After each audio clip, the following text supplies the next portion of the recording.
Genç Bakış programından merhaba değerli izleyiciler. Yeni bir program ile sizlerleyiz. Bu hafta Van'dayız. Gündemimizde barış ve demokratik toplum süreci bağlamında Umut Hakkı ve Meclis Komisyonu'nun hazırladığı rapor olacak. Tüm bunlara Vanlı gençlerin gözünden odaklanmaya çalışacağız. Şimdi gelin hep birlikte programımıza başlayalım.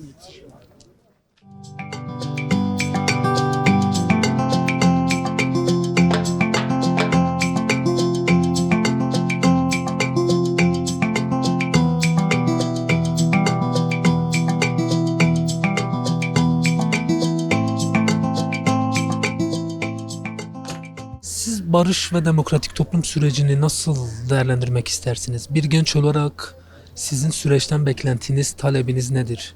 Ne olmalı? Belediyelerimiz gasp ediliyor mesela. Yani gördüğünüz gibi şu an bir kimliğimiz bile yok. Hani Kürt, Türk kardeş diye bilmiyorum. Yani kardeş bile değiliz. Kardeşiz bile demesinler. Çünkü yani şu an Gazze'de mesela o kadar olay çıktı, o kadar ölüm oldu, o kadar faci olaylar oldu. Millet o kadar seslendi, yankı yaptı, ayağa kalktı. Ama Rojava'da bak son zamanlarda o kadar savaş çıktı, o kadar çocuk öldü, o kadar katliam oldu. Kimse sesini çıkarmıyor buna. Demek ki burada bir sıkıntı var. Bunlar bizi istemiyor. Şu an mesela Irak bölgesinde Kürdistan bölgesi diye geçiyor. Ama bunu kabullenmeyen insanlar bile var. Doğru mu? Barzani Şırnak'a geldi. Gördünüz. Yani Türkiye'nin bütün başbakanları ayağa kalktı. Bu adam niye bu şekilde buraya geliyor? Yani biz kardeştik. Demek ki abi bu ülkede kardeşlik yok. Ben bunu biliyorum. Geçtiğimiz günlerde Meclis Komisyonu da bir rapor hazırladı. Bu rapor Kürtler tarafından çokça eleştirildi. Beklentiyi çok karşılayamadı. Siz bunu nasıl görüyorsunuz? Ne söylemek istersiniz? Ya aslında mesela mantıken düşünsen çok basit. Yani bir vereceğin bir anayasa, bir kanunu değiştireceksin. Her şey olup çözecek ama kimse yanaşmıyor. Doğru mu? Şu an biz nereden bakarsan Türkiye'yi ikiye bölersen yarısı Kürt, yarısı Türk. Biz birlikte yaşayabiliriz, birlikte hani mesela bugün burada İngilizce dersi var, burada İngilizceyi öğretiyorsun, İngilizce dersi var, İngilizce dili var, her şey var. Neden Kürt dili yok? Umut Hakkı'nı nasıl görüyorsunuz? Sürecin yürüyebilmesi açısından Kürt halk önderi Abdullah Öcalan'ın fiziki özgürlüğü sizce sağlanmalı mı? Sayın Abdullah Öcalan bugün dışarı çıksa hani son zamanlarda pankartlara bakıyoruz. Sayın Öcalan hakkında çok böyle çirkin şeyler görüyoruz. Evet. Ama kendi olaylarını anlatmıyorlar. Mesela AKP o kadar temiz mi? O kadar dürüst mü? Savaşı yaratan AKP. Bak en kısacası yani bugün Doğu bölgesindeki bütün belediyeleri gasp eden AKP. Bunun üstüne söz mü var? Yani bu dünyanın, bu ülkenin düzenini bozan AKP. Bana göre.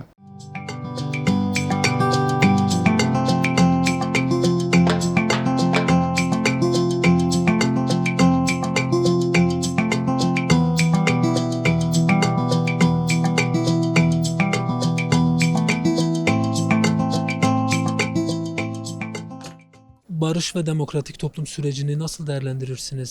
Sizin bir genç olarak süreçten talebiniz, beklentiniz nedir? Yani beklentim şöyle, hani onca silah bırakıldı, işte barış olacak diye söylediler, yine barış olmadı. Yani yine yalan söylediler açıkçası. Bizim ortada yani belirli bir noktamız var, biz özgürlük istiyoruz ama onlar istemiyor. Ve bunun sürecinde de her seferinde de hani işte barış olacak deyip duruyorlar, yine yapmıyorlar. Yani her seferinde de kısacası yalan söylüyorlar. Onca hani insanı kandırıyorlar. İşte Rojava'da veya olsun veya başka bir yerde onca savaş çıktı, onca kadın öldürüldü. Şahsen kendi adıma konuşuyorum. Ben sosyal medya üzerinde ben izlediğim zaman psikolojikmen ben gidiyorum. Ve bunun olmasına yani tabii bizimkilerin hiçbirisi istemiyor. Buna bir son vermelerini istiyoruz. Artık onlara kalmış bir şey. Onları da Allah'a bırakıyoruz. Dilerim Allah da onları affetmesin. Peki sizce nasıl olmalı? Devlet hangi adımları atmalı? Ya işte Biz nasılsak onlar da öyle olsun. Yani biz özgürlük istiyorsak onlar da özgürlük istesin. Kaç yıl biz bunun peşindeyiz. Ondan dolayı biz savaşıyoruz zaten. Yoksa savaşmaz. Yani bizim Kürt halkımız hiçbir zaman da savaşı yani istemez. Ondan dolayı bizim belirli bir noktamız olduğu için ondan dolayı zaten savaşıyoruz. Her zaman da Kürt halkı yani savaşır yani. Yani bütün haklar resmi olarak tanınması mı lazım diyorsunuz? Yani öyle olması gerekiyor. Neden kadınlar öldürülüyor? Ben bunu anlamış değilim. Neden küçük çocuklar öldürülüyor? Erdoğan yine onlara destek veriyor Rojava'da. Rojava'daki kargaşa Türkiye'deki süreci etkiliyor mu demek istiyorsunuz? Etkiler tabii ki de. Benim kuzenim ona bakınacak olursam benim kuzenim geçen akşam kalkıp Rojava'ya gidecekti. Etkiliyor tabii ki de. Onca insan Rojava'ya gitti. Niye etkilemesin ki? Şahsen beni de etkiledi. Ben de gitmek istedim. Etkiler yani abi. Peki sürecin ilerlemesi açısından Kürt Halk Önderi Abdullah Öcalan'ın fiziki özgürlüğü sizce sağlanmalı mı? Geçtiğimiz günlerde Devlet Bahçeli de bir açıklama yapmıştı. Öcalan umuda demişti. Sağlanmalı. Çünkü adam şu an Abdullah Öcalan, Selahattin Demirtaş bunlar hepsi şu an suçsuz yerde cezaevindeler. Yani onların serbest bırakması gerçekten de hani onların hakkı. Yani süreç yoksa yürümez demek istiyorsunuz. Tabii. Ama olması gerekiyor. Ve olmasını da istiyorum tabii.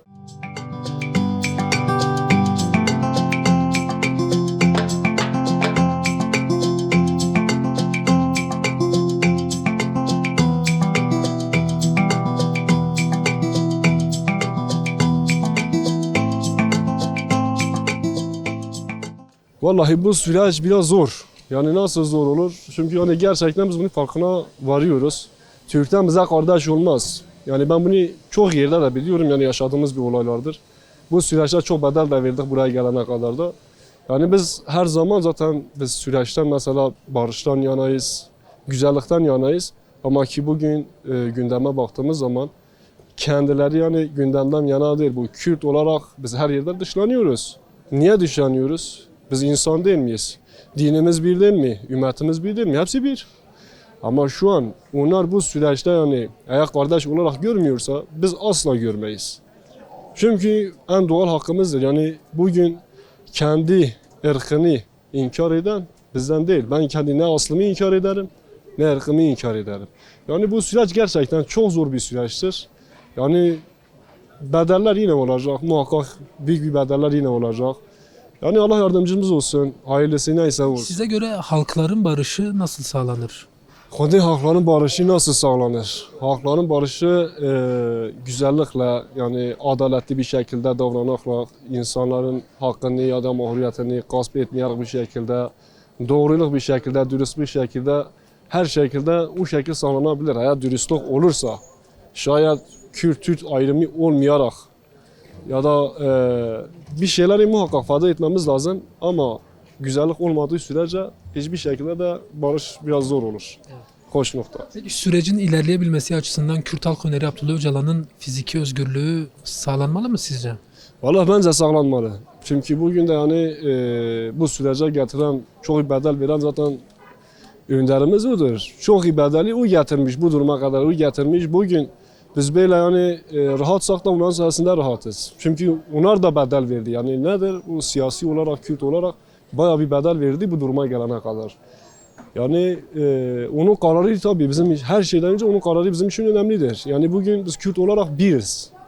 Hep de bir kalacağız. Hiçbir şekilde Kürt ayrılamaz. Çünkü ayrılmaz. Bir olduğumuz sürece biz her şeyin üstesine de geliriz yani. Yani odur. Geliriz.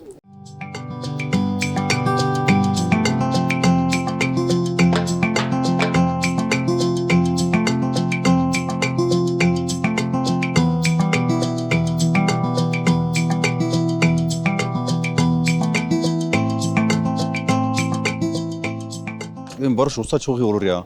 En azından kan dökülmez, bir şey olmaz. Yani her iki tarafta da zaten çoğu kayıp verdi. En azından barış olsa mükemmel olur. Hem karşı taraf için hem bizim için. Meclis Komisyonu süreç açısından bir rapor hazırladı. Bu rapor Kürtler tarafından çok eleştirildi. Siz bunu nasıl değerlendiriyorsunuz? Onun hakkında bir fikrim yok. Peki size göre raporda neler yer almalı? Kürtlerin hak ve özgürlükleri için mecliste hangi adımlar atılması lazım? Tabii Kürtlerin mesela okullarda yasal olarak kendi dilini şey yapması lazım. Ondan sonra hak ve özgürlükleri vermesi lazım. Yani nereye gidersen git, yani Kürtçe dilini kullanılması lazım. Mesela bazı yerlere gidiyoruz, Kürtçe dilini yasaklıyor. Ve herhangi bir yere, bir dükkana girdiği zaman bizi anlamıyor. Hani okullarda küçük çocuklar olsun. Yani öğretmenler hani Kürtçe bilmediği için o çocuklar anlamıyor. Mesela yaklaşık 10 yıl geçse bile o kelimeyi anlamıyor, zor kullanıyor.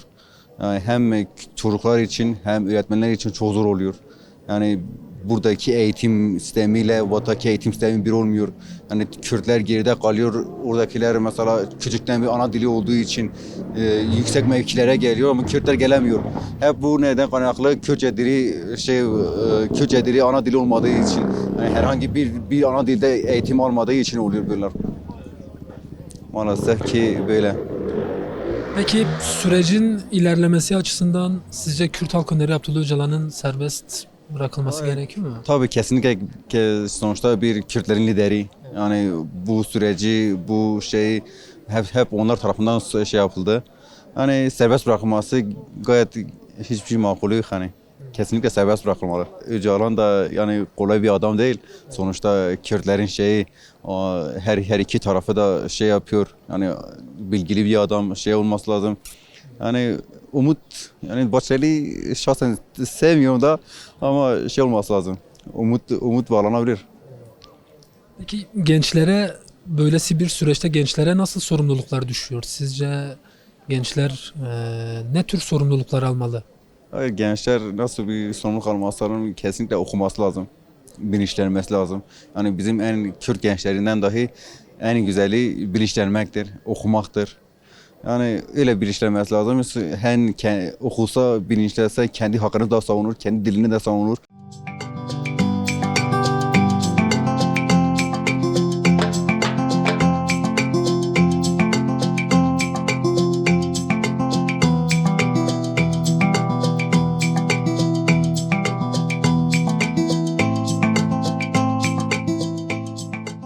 Siz barış ve demokratik toplum sürecini nasıl değerlendirirsiniz? Sizin süreçten beklentiniz nedir?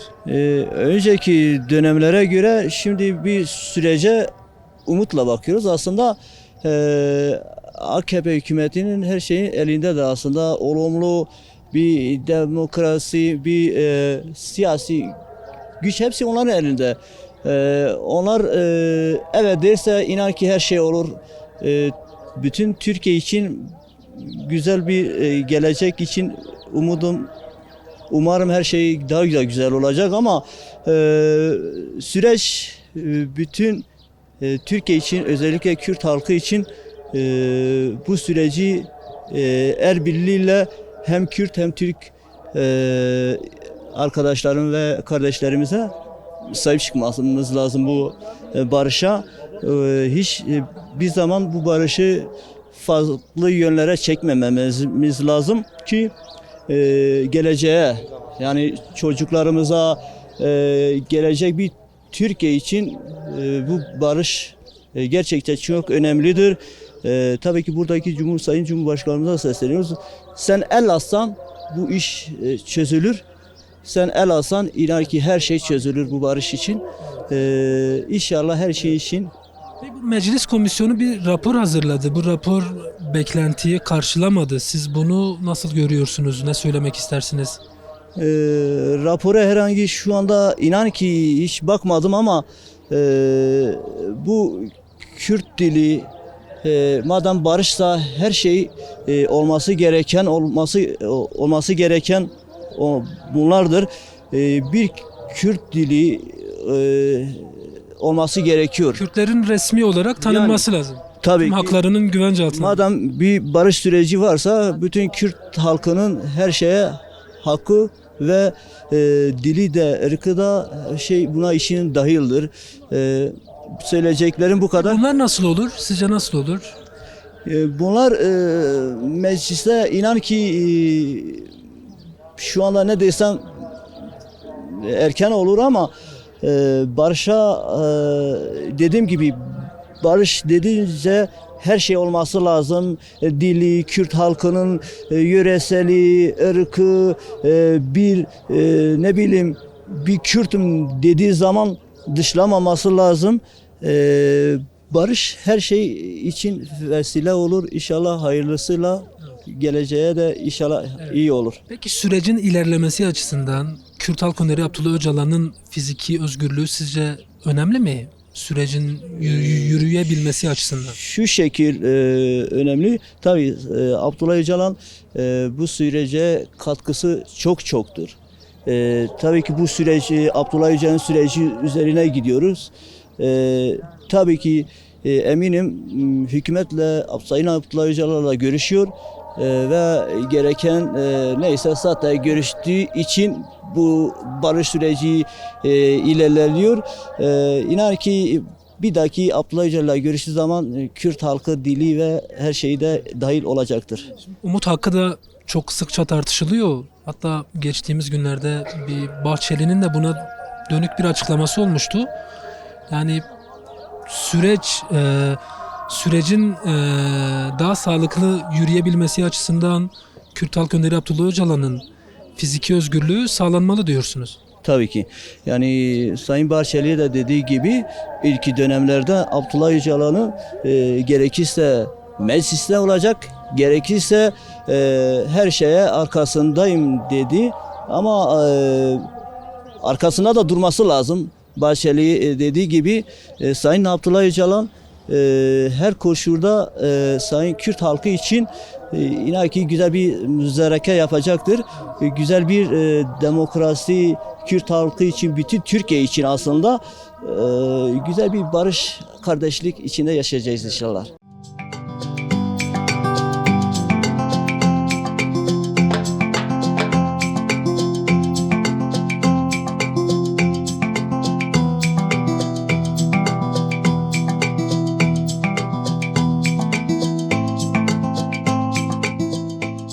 Siz barış ve demokratik toplum sürecini nasıl değerlendirirsiniz? Sizin süreçten beklentiniz, talebiniz nedir? Ya aslında barış bütün topluma ihtiyacı var. Ama bu barışa da hiç inandırıcı bir şey değil. Yani bir anda barış diyorlar, bir yandan yani hani bir süreci görüyoruz. Hiç inandırıcı gelmiyor. Çünkü hani atılan kavimler için ve yurt dışı için mesela diyelim ki onları da görüyoruz. Her şeyi gördüğümüz için şu an bu barışa hiç inandırıcı göremiyoruz ama gerçekten bu halkın, bu milletin barışa ihtiyacı vardır. Yani bu kadar insan, bu kadar yani eziyet, bu kadar insan. Kayyumlar kalkmalı mı diyorsunuz? Tabii ki. Bence hani kayyumlar kalkmalı. Bence hani bu barışın sağlıklı bir şekilde yürümesini istiyorsanız bu kayyumların kalkması lazım.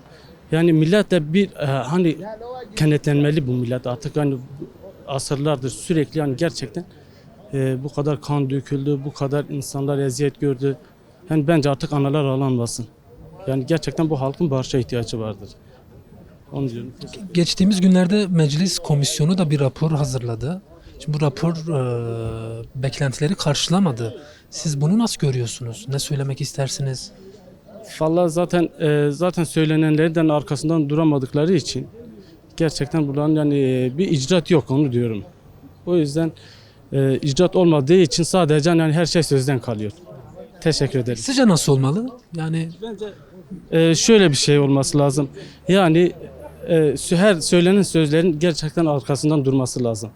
Bence ne diyorsan arkasından durmak lazım. Ben de onu diyorum. Millet artık yani gerçekten milletin yani barışa her şeye ihtiyacı var yani. Onu diyorum. peki sürecin ilerleyebilmesi açısından Kürt Halk Önderi Abdullah Öcalan'ın fiziki özgürlüğü sizce önemli mi? Tabii ki. Tabii ki şu an bu süreci yürüten zaten özellikle Kürt önderin Sayın Abdullah Öcalan'dır. Onu diyorum. Umut hakkından faydalanması gerektiğini düşünüyoruz. Kesinlikle. Geçtiğimiz günlerde de Devlet Bahçeli bir açıklama yapmıştı. Öcalan umuda demişti. Şimdi tabii ki söz var ama hani ne bir icraat bir şey göremiyoruz. Sadece her şey sözden kalıyor. Onu diyorum. Ya daha pratik adımlar atılması gerektiğini düşünüyoruz. Kesinlikle yani. Hani icraat lazım.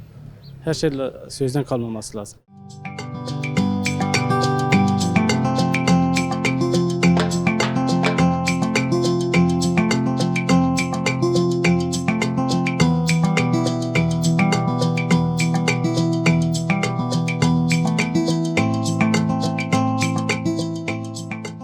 barış ve demokratik toplum sürecini nasıl görüyorsunuz? Sizin süreçten beklentiniz, talebiniz nedir? Yani beklentimiz umarım olumlu sonuçlanır. Yani iki tarafın da geçmişi bir köşeye bırakıp geleceğe odaklanmasını istiyoruz. Yani umarım olumlu olur. Peki sizce süreç nasıl ilerliyor? Devlet sürece nasıl yaklaşıyor? Devletin hangi adımları atması lazım? Yani iki tarafınca ben de olumlu adımlar atması lazım. Hani fazla da uzatmadan yani bu işi tatlıya bağlamaları gerektiğini düşünüyorum. Yani onun dışında pek de bir şey diyemem. Barışın önemi ne? Barış neden olmalı? Neden barış sağlanmalı? Yani barış bence her şeyin temeli, huzurun temeli, yani ahlakın temeli, her şey barışla sağlanır. Barışın olduğu bir yerde insanlar ölmez mesela. Daha özgürce yaşam olur. Yani bu kadar soruna da gerek olmaz ama işte bazen barışa ayak uyduramıyoruz. Ortak noktada buluşamıyoruz. Neden peki? O nasıl oluşuyor peki? Yani barış işte bunun için insanların hani bir ön yargılarını bırakmaları gerekiyor. Yani aynı masada oturmayı bilmeleri gerekiyor. O eski süreçlerin tekerrür etmemesi adına sizce neler olması lazım? Yani tekrar ister istemez edecek çünkü yani kolay zamanlar değildi ama hani yine de bırakmaları gerekiyor. Yani bu çözüm sürecini istiyorsalar geçmişi bırakmaları gerekiyor. İki taraf da çok şey kaybetti. Tek sebep unutmaları gerekiyor, bırakmaları gerekiyor. Kürtlerin yaşadığı vahşi olaylara Türklerin tepki vermemesi hem Kürtlerin açısından bir tepkiye yol açtı. Sonrasında da yaşanan olaylar yine Türkler ve Kürtler arasında bir ırkçılığa sebep oldu.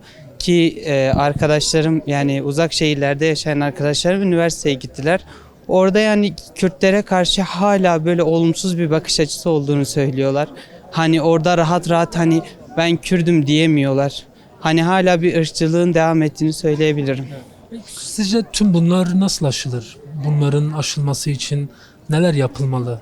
Ya bunların açılması yani geçmişten günümüze kadar devam eden bir şey ve tek kelimeyle açıklanabilir hoşgörü. Yani başka bir açıklaması olamaz. Türklerin Kürtlere karşı biraz daha hoşgörülü olması lazım. Çünkü hani Türklerin kendi kardeşleri kendilerine yapmadığını Kürtler onlara yapabiliyor bazı konularda. Hani başka da yorum yapmak istemiyorum.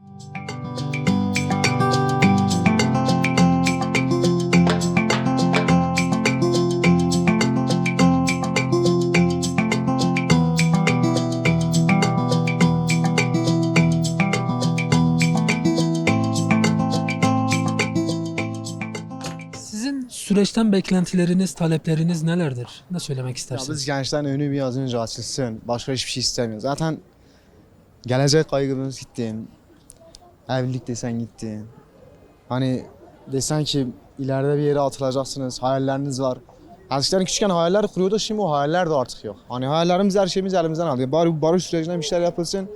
Biz gençlerin önü açılsın. İstihdamı açılsın. Ne bileyim. Ya bir tatil yapalım biz gençler en azından. Herkesin istediği şey mesela rahatlık olsun, özgürlük olsun. Sizce barış olursa, çözüm olursa tüm bunlar aşılır mı? Aşılır. Rahatlar ya zaten Nasıl aşılır?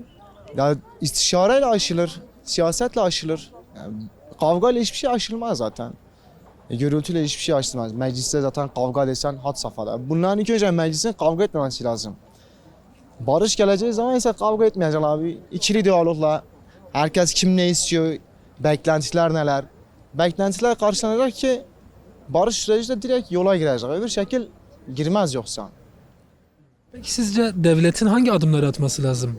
Devlet ne yapmalı? Ya devlet en başta barış adımını atması lazım. Bunlar ne olmalı? Nasıl adımlar olmalı bunlar? Ya direkt halka adım atılmalı. Öbür şekil yani normalde siyasi üzerinden, zengin insanlar üzerinden gidersen sen zaten yapamazsın. Sen halk üzerinden gideceksin ki barış gelsin. Sen halkı karşına aldığın zaman barışı getiremezsin. Eğer halkı arkana alırsan herkesi tüm halkı arkana alırsan var ya her şeyi yapabilirsin sen abi. Tüm halkın mı sürece dahil olması gerektiğini Tüm halkın söylüyorsun? sürece dahil olması lazım. Bugün ak koyun kara koyunu iş yapmaman lazım. Herkesi aynı keseye koyman lazım. Toplumun tüm kesiminin. Herkesi alman lazım. Yani herkes aynı keseye girecek ki eşitlik olsun. Eşitliğin olmadığı yerde de demokrasi olmaz. Hadi ama o ki herkes aynı fikirde olması lazım bence ya. Barış ve demokratik toplum sürecini nasıl görüyorsun? bir genç olarak senin süreçten beklentin, talebin nedir? Bence artık her insanın da istediği gibi bir barış olması lazım. Biz o sürece girmemiz lazım. Hep biz dışlanan taraf olduk bu ülkede. Hep dışlandık. Yani bu şimdiki zamanlar değil. Geçmiş zamanlardan bu yana da hep dışlandık biz. Yani bir barış olsun. Barışın en büyük liderlerinden Sırrı Süreyya, başımız sağ olsun. Allah rahmet eylesin. Oydu yani. Biz bir barış istiyoruz. Her iki taraf için de iyi olmasını istiyoruz. Seviyoruz yani barışın olmasını. Öyle. Barış süreci inşallah olur. İnşallah herkes kardeşçe yaşar bir ülkede. Biz de yaşarız. Dışlanmadığımız bir ülkede yaşamak istiyoruz. Barış ve demokratik toplum sürecinden beklentiniz nedir? Talebiniz nedir? Ne söylemek istersin? Yani abi artık bir kardeşlik ortamı oluşsun. Artık ne zamana kadar ırkçılık olacak. Artık ne zaman Kürt, Türk düşman olacak. Hepimiz kardeşiz. Yani yüzyıllardır bu böyle oldu. Hep kardeşçe yaşadık. Yani 50 yıldır biz küsüz galiba. Yani hep küs mü kalmamız lazım yani. Bir barış ortamı oluşsun yani. Bence iyi de olurdu bu barış. Sana göre devletin hangi adımları atması lazım? Yani Hani bir anayasa düzenlenmesi lazım yani başka. bu nasıl bir düzenleme olmalı? Yani orada Hani nasıl desem size, hani artık Kürtlere bir haklar tanınması lazım. Artık ırkçılığın da olması lazım, yasaklanması lazım. Hani bu kadar diyebilirim ben yani. sürecin sağlıklı yürümesi açısından Kürt Halk Önderi Abdullah Öcalan'ın fiziki özgürlüğü sizce önemli mi? Bence çok önemli. Çünkü niye önemli diyeceksiniz? Sonuçta o da kendine göre bir lider. Mücadele mesela 40 sene bir mücadele yaptı. Şu an 40 senedir içeride. Zaten 40 sene bir insan içeride olduğun zaman zaten özgürlüğü hak ediyor. Ha diyeceksin ki bu hak eden bir şey yaptı mı? Yok.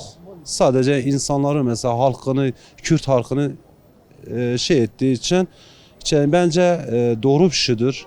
O da özgürlüğe yani özgürlüğüne kavuşması için gerçekten doğru bir şeydir.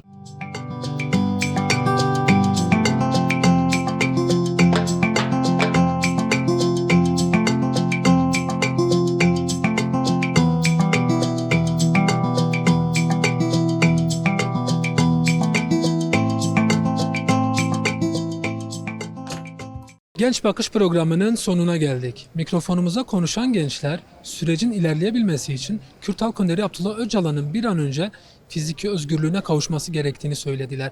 Ve yine meclis komisyonunun raporu daha gerçekçi ve daha bütünlüklü ele alması gerektiğini söylediler. Haftaya aynı gün ve aynı saatte görüşmek dileğiyle. Hoşça kalın.